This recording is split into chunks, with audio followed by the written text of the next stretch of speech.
আজকে 21টা রোজা চলে গেল, কিন্তু বাবা তো আর বলল না যে মারে মা ঈদের দিন আসিস। আর হয়তো কখনো বলবেও না। বাবাকে ছাড়া 2টা রোজার ঈদ কাটাই ফেলাইছে। ঠিক আছে, বাবা আর কখনো বলবে না যে চলে এসো। ঠিক আছে, বাবাকে ছাড়া যেহেতু গেছে গা একটা বছর, এক ঈদ কাটাইলাম আর এক ঈদ আসলো। তা বাবা আর কখনো বলবে না যে ঈদে আসো, যাই হোক ডাল ভাত জয় ফুটে একসাথে খাবো, এটা কখনো বলবে না। যাদের বাবা আছে তারাই কথাটা বুঝবেন, কিন্তু যাদের নাই তারাই একমাত্র বুঝতে পারবো যে বাবা বাবা যে ফোন দেয় না, বাবার সাথে এক মিনিট কথা বলতে পারি না, আসলে এরকম।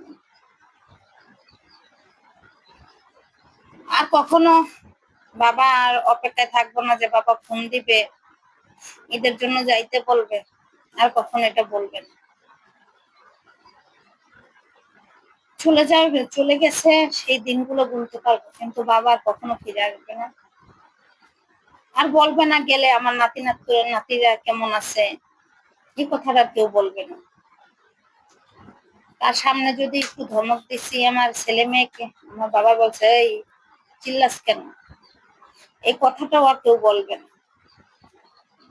এমনই হতভাগ্য, বাবাকে আইনা কখনো 2টা দিন বা একটা দিন আমি বাবাকে খাওয়াইতে পারি। তো জানি না, বাবাকে কখনো বলিও নেই যে এত ভালোবাসা, আসলে থাকলে বোঝা যায়, না থাকলে অনুভব করা যায় যে সে যে লোকটা ছিল কতটা মায়া জুড়েছিল। বাবাকে আর কখনো কি বলবে যে মুখ কাশ হইতে, আর কখনো বলবো না।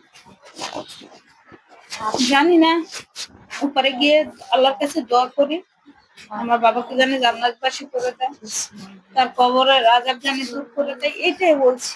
21 রোজা চলে গেল, বাবা তো ফোন দিয়ে বললো না যে আসবো, এই কথাটা তার বলবো না আর শুনতেও পারবো না।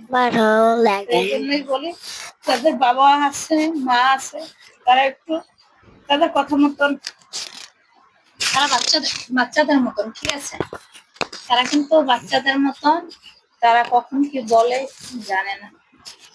তাই সেটাই বলার, বাবার কখনো বলবে না যে আসো ঈদ একসাথে করি, এই কথাটা বলার মতো আর কেউ নাই। আসলে বাবা মা না থাকলে আসলে বোঝা যায় যে কতটা শূন্যতা। বাবা মা না থাকলে বুঝতে পারবেন না এই শূন্যতাটা, বাবা মা না থাকলেই বুঝতে পারবেন এই শূন্যতাটা।